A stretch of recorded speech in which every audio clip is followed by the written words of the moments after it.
Hello everyone, thank you for joining me in today's video. Today we will be making this nice looking price card where you have two price mode, basic and pro, and they have some details, and then you have this functionality where you click on this button and it highlights accordingly. So let's get started.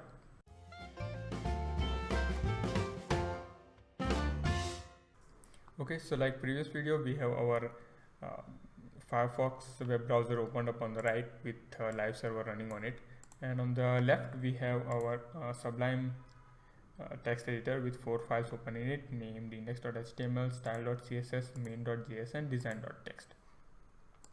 In index.html we have our HTML boilerplate with a title of a pricing card. Following that we have two meta tags which defines character set and viewport. After that we have a link tag that links our style.css file to index.html, and then there is a script tag that links main.js to our index.html. Okay, so let's get started with the HTML part of the story, but before we do that, let's look at the inspiration behind this pricing card design. So I found this design on uidesigndaily.com, and so this looking at the pricing card, we see that we have two pricing models. We have basic and then we have pro, and it looks like that everything is wrapped around inside a container. So let's get started and create the container div tag. So to do that, we'll just create div and then we'll give it a class of container. Okay, inside that we will need two div tags which separates out our basic and pro models. Give it a class of basic, and after that we'll have another div tag, the class of pro. Okay, and then between that let's put a partition div tag. So just get a class of partition. Now inside basic pricing model, we have this text called basic, and it's kind of highlighted the max. So we'll give it h1 tag. Following that we'll use h3 and h5 tags for these two tags, and then finally we'll use ul, and so full form I forgot, but yeah, we'll use a ul tag for this list, and inside that we'll create li elements. So let's just get started with that. We'll create an h1 tag, start basic. Following that we'll have a h3 tag, should say free. Following that let's create an h5 tag, says 3000 monthly visitors.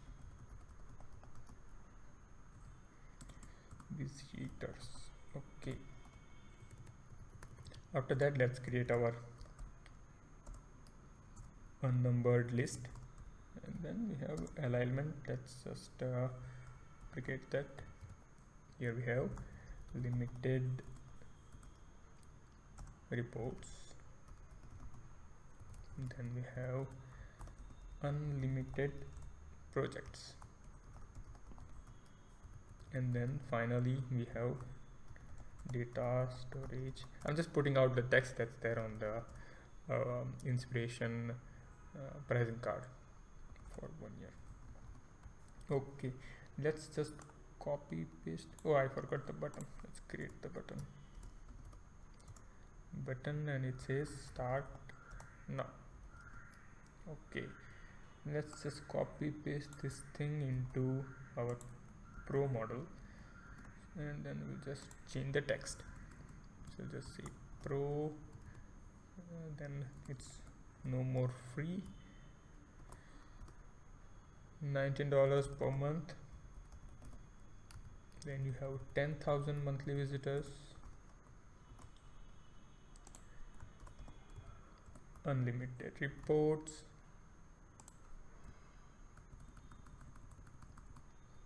and then 15 days free trial. Following that we have data storage for 3 years, and then the button says tried. Okay, let's look at how this HTML looks for our project. So yeah, so we have our complete text part of the story sorted out. And so let's move on to our style.css for styling. Okay, so in style.css, first we'll have our box sizing as border box. Following that, let's style our body. We'll make our body as a flex element so that our text our container gets centered. So let's make it display flex, align items center, justify content center. While doing that, our container will move to the center. And let's make it margin 0 and 0 pixel, and then our height as 100 viewport height, so that it will realize full height of our viewport. Following that, let's give our body a background color. We'll pick from our design.text background color as this one. Okay. After that, let's create our container. Let's style our container. Container again will make it a flex element so that our basic plan and pro plan gets comes up side by side. So let's do that. We make display flex, align items center, justify content center. Okay, and let's give it a background color of this one, and color of this, so the text is no more black. All right. Next thing, let's change the font family. I don't like the one that we have right now. I'm using importing Google font called Cooling Park, which I normally use in most of the projects. And let's change our font family to that one. Font family is called Cooling Park. Cooling Park. And then if that doesn't load up, you can use sans serif. Alright, that looks much better. Next thing, let's give container a border radius of 5 pixels.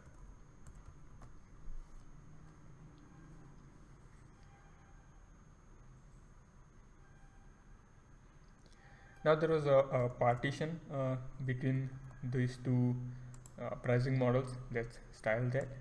Just copy paste this one.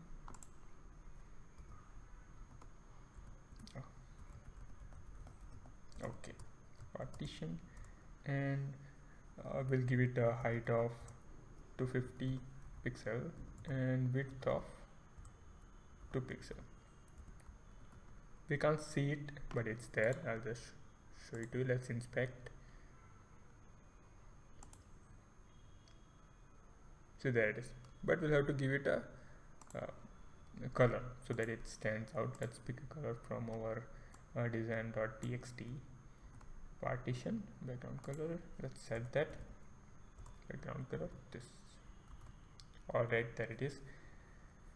But this layout doesn't look as we want it to. I think we are missing the margin, so let's just set that. We'll set dot basic, that's a class, and then we want pro to have a margin around them. So let's put margin of 50 pixel. See, just putting up margin, that's like using blank space makes it more appealing. Now let's go ahead and style our h3 and h5 so that you know there's this gap. There is no gap in between this free text and the number of monthly visitors. So let's try and get that. Okay, so to do that, we will remove the bottom margin from h3 tag, margin bottom 0 pixel, and then we'll put h5 tags margin top, margin top as 5 pixel. All right. Let's also move our UL element a little bit to the left. Now, to do that, first we'll have to know the reason why there is a gap here. So we can inspect this element. Again, we need to do right click, inspect element. We can use this tool and select our element. So we see that there's something on the left. Now what is that? We can just scroll down and we see there is a 40 pixel padding left, right? So we'll just make it 20 so that this thing moves a bit to the left. So UL and then move padding left to 20 pixel. All right, that looks much better. Okay, next thing, let's style our buttons. So we'll do that. Button, let's give it a width of 100%, height of 40 pixel. Let's see how that looks. Much better. Let's give it a border radius of 5 pixel. All right, and then let's define border also. But before that, let's style the background color. Background color, we'll put something. Then we want the color of the text to change, and then we want a border. So let's do that. And for all of them, we'll pick color from our design.text. And first, let's make an inactive button. So for that, we'll use background color of this one. Following that, we'll set the font color and the border color, which will be same. So color goes this one, and then border we'll put 1 pixel solid, and then this color. All right. Now, as the cursor comes up over the button, it's not changing its cursor. Let's do that so that user will will get a clue that it's a clickable item. To do that, we can do button. Okay, button hover. So when you're hovering on the button, let's change the cursor to pointer. Right. So your cursor moves over the button, it changes to this hand symbol. Okay. Now when we're clicking on the button, let's change its style and let's create a class called active, which we have not used anywhere, but we'll be using it to in the JavaScript to when we click on this button, this gets highlighted. If you click on this one, this one gets highlighted. So to do that, we'll just change the background font color and the border. And as always, we'll pick the colors from our design.text. So let me just first remove this, and we'll put design.text. We'll pick these colors. That's the background color, which I guess is same as the body, and then we'll use white color for our font. Okay, I didn't have to copy that. Okay, let's use this one now. Smooth space. Okay, now if I add this active class to, let's say, this button,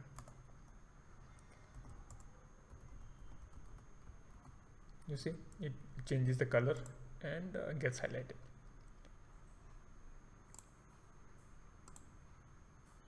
Okay, now this looks good, but let's see if it is responsive or not. Okay, you can also get minimized. It's not that responsive, and especially on when we make it a lot smaller, it doesn't look better. So let's just try and fix that part. For that, what we will do is we'll set for the container, let's give it a width of say 80%, and max width, let's set it to say 800 pixels. Let's see how it looks. Yeah, it gets stretched and then it remains constant at 800 pixels. We can confirm that by using this tool in Firefox called measure it. So it gets set to some 800 pixel. And when you make it smaller, yeah, after limit, this looks very bad, right? So let's fix that by using media query, so that when it gets smaller beyond certain limit, it readjusts or adjusts the layout. So let's do that. Let's go to the bottom of our style.css and let's create a media query. And the way we do it is like this: @media only screen, and let's put a max width of 700 pixel. So when the screen gets smaller than 700 pixel, this part of the CSS kicks in. And what we want is, once it gets smaller than that, we want our basic and pro models to be stacked on top of each other, and then we want this partition to get horizontal. So let's do that. Where is our container? Okay, container, and then we'll change our flex direction to column. Okay, and our partition to change its style. Where is it? Okay, here. Control C, Control V, and then we want this to be the width and this to be the height.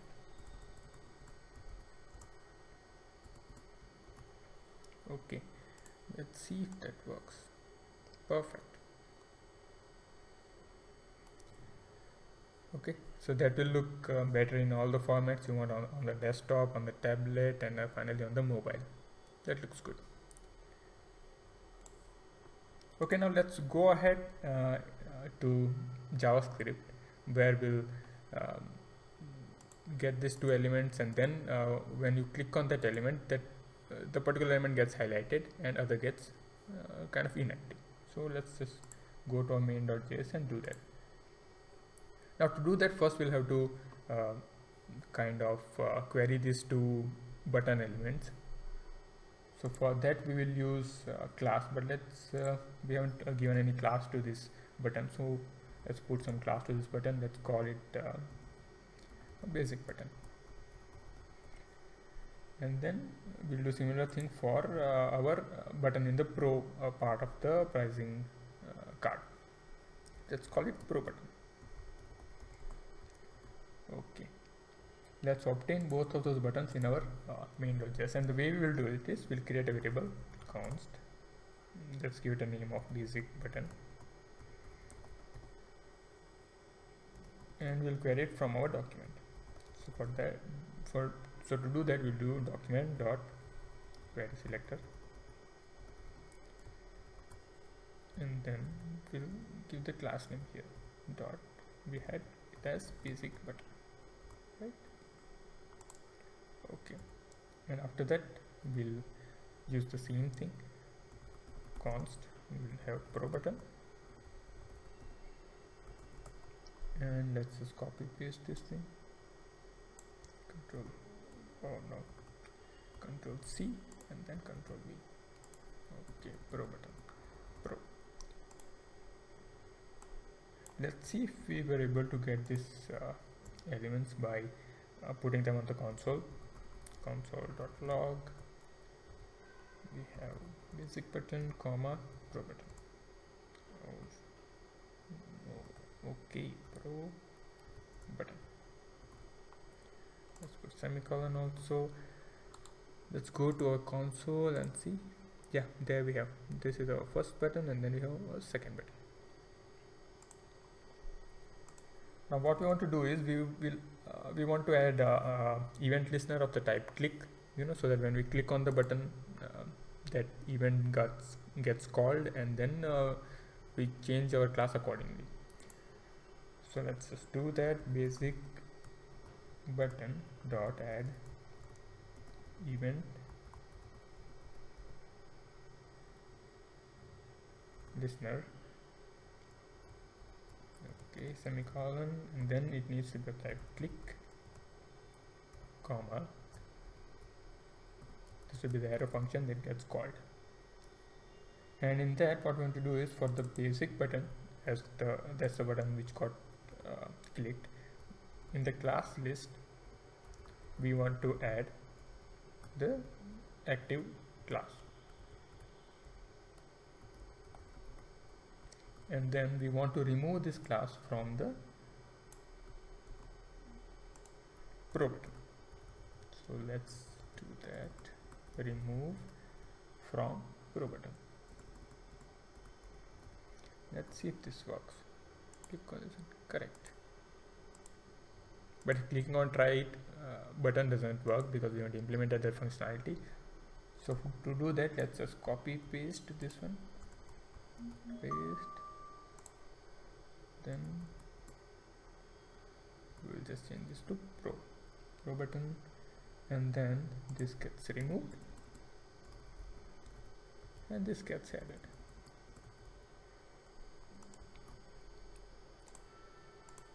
Okay, so guys, that's it for this mini project or very small pricing card component that we can use in any of the future projects. Let me know what would you do differently. What kind of changes would you make to index.html, style.css, and main.js. Yeah, anything that you would like to do differently that makes it more efficient or more readable code. Anything that you would like to say, put that in comment. All the comments are welcome. And that's it. See you tomorrow.